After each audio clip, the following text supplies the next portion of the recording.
So there's a lot of nuance to rinseless washing that I feel like the normal YouTube rinseless tutorial doesn't cover. So we got to talk about it. Let's set up our sprayer and bucket.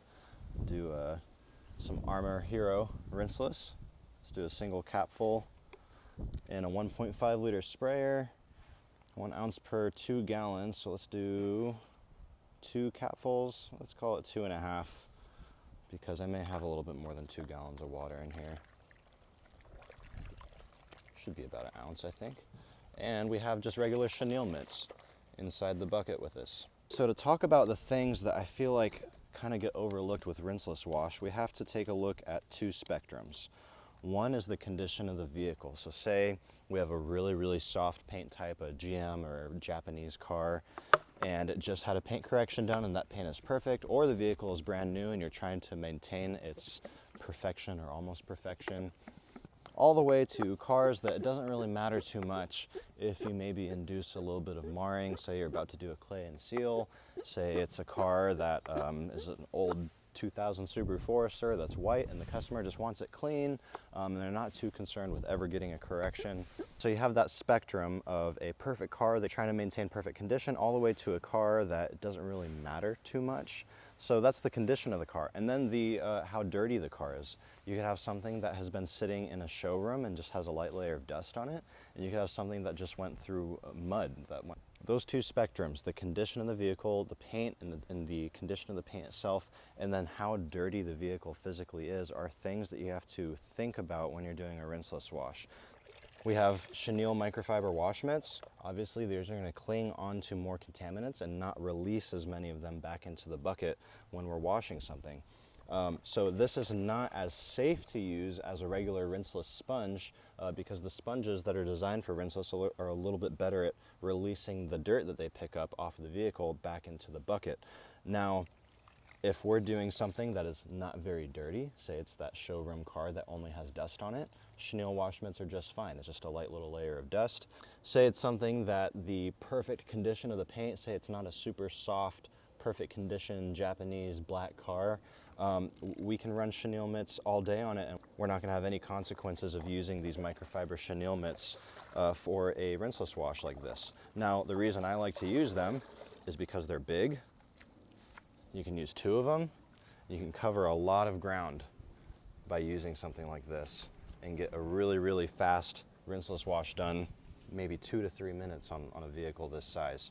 If it was a car that just went mudding, no matter how much people like to say rinseless wash can handle it, you're running a big risk. Unless it's a car that it literally does not matter, then sure, you can rinseless wash it all day.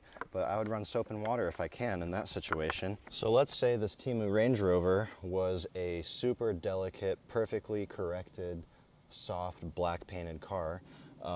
I could still run these chenille mitts no problem, but what I'm going to do is I'm just going to work in really small sections. I'm going to do the whole waterless wash technique. I'm going to do a strip, flip over to a new side, do another strip, come back and reintroduce these to the bucket, massage them out so we're nice and clean again. Now obviously this is going to take, a lot longer to get around the vehicle if we're just doing little strips at a time, because say this vehicle is really dirty but I don't want to cause any marring. Would be a good situation to just use a regular rinseless wash sponge because it's going to be better at dropping the contaminants out back into the sponge, back into the bucket. Obviously, you're going to have a cleaner wash media when you go back in to wash your next section. Or say it's a car that's been sitting in a showroom, it wasn't even driven, but it just has dust on it, and we can come in here with our chenille wash mitts and wash entire panels at a time. Obviously, we're still going to be safe going top to bottom. Go back and massage the grit out of our mitts, come to another big section. But the reason I'm saying all this is because I feel like this is kind of what's been missed in the discussion about rinseless washes. We can choose how safe we want to be depending on the situation that we're in. And as a detail technician, we have to have good judgment in knowing when and how far we want to stretch a certain technique because we're trading off efficiency for safety. If we're in a situation that we don't need a lot of safety, just dust on a car that hasn't been driven, we can be super efficient. We can wash half of the car with 2 mitts, just knock the dust off, dry it, be good to go. You know, something that happens a lot when it comes to tutorials with products is the person sharing the tutorial about the product or a certain way to use a product needs to have those results be repeatable and safe for everyone across a broad spectrum of situations on the car and a broad spectrum of skill sets that detailers might have. So they may just give you one generally safe approach to use a certain technique or a certain product, but you have to understand all the nuances so that you can fully take advantage of the efficiency aspect of things. Where if it's a car with a customer that really doesn't care about maybe ever getting the paint corrected, it's an old, you know, maybe slightly oxidized 2000 Subaru, and they just want it clean, and we're gonna rinseless wash it, then we can come in, we can do, you know, moderately sized sections of the vehicle at a time and not be too concerned about doing the whole, oh, I'll do a strip, and I'll flip over and do another strip and then reintroduce to the bucket.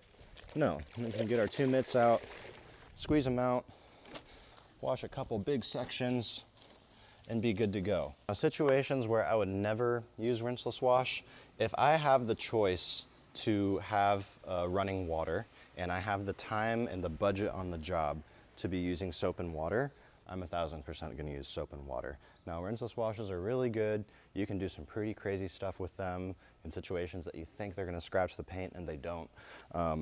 But just for the sheer safety, the sheer assurance and cleaning power, it is nice to just use soap and water when you have a pressure washer, when you have a bucket. Another thing is wheels. Now, if this is a car, like I said, maybe something that was only driven for a weekend, and it has like carbon ceramic brakes and just thrown right back in the garage, yeah, you could just use rinseless wash, spray it down, grab a throwaway towel, just clean the wheel off with your towel, redress the tire, be good to go. But wheels, almost every single time, if I have access to running water, I'm gonna use regular wheel cleaner and running water just because these are some of the dirtiest parts of the car. Why not just blast this out with a pressure washer instead of trying to fight this with, you know, rinseless wash. Now, something like this, these dirty wheel wells, I'm not gonna just grab these mitts and try to clean this out unless I was forced to do it. Say I was in a warehouse and the car was stuck in a warehouse and the customer wanted it as clean as possible. Yeah, I'm gonna grab some Kirkland microfiber towels, I'm gonna spray some rinseless wash up in here, and I'm gonna clean this out, and I'm gonna throw away those microfibers after. The reason I'm saying all of this is because there's plenty of rinseless wash tutorials out there on YouTube. They're all fantastic, I love them all. They're the reason why I know how to rinseless wash cars, but I wanted to try to fill in some of the gaps about using rinseless wash that kind of aren't really fully described all the time. You can stretch it to be really efficient and risk a little bit of safety if you know when and why you can do that. Or you can make it literally as safe as a 2-3 bucket soap pressure washing wash if you do the right things. If you're doing really, really small sections, you're using a dedicated rinseless wash sponge, you're reintroducing your wash media back to the bucket a lot.